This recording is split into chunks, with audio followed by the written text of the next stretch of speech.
Денеска во Домот на културата на општина Ѓорче Петров беше потпишан меморандум за соработка со Сдруженијето на граѓани Евростартер Скопје, при што свечено беше впуштен во употреба младинскиот инфоцентар МИЦ. Со тоа општина Ѓорче Петров за прв пат доби свој младински инфоцентар, чија координација ќе биде задача на Евростартер. Целта на младинскиот инфоцентар е да се детектираат главните проблеми на младите кои живеат и гравитираат на територијата на општината, да се увиди што може да се направи за нив, но и што можат тие да ја понудат на општината. Ги поканувам сите млади да дојдат, да си го почувствуваат ова катче за свое, да даваат иницијативи, да даваат идеи кои што ќе бидат вмрежени, кои што ќе бидат потикнати и кои што ќе бидат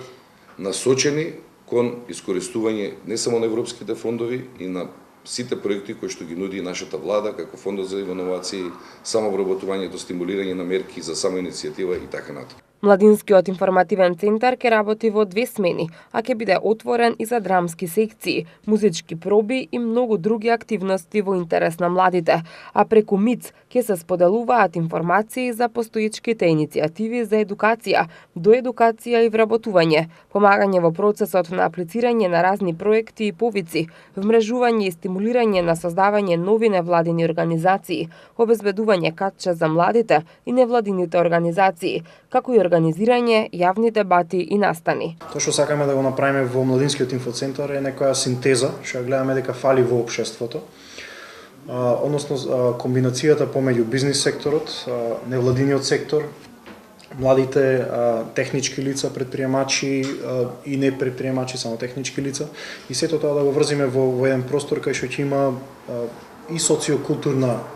гранка, но и бизнис гранка за одржливост. И кај што ќе направиме реален импакт на општеството. Водиме луѓето не само да набавиме средства, туку да се тие средства добро спроведат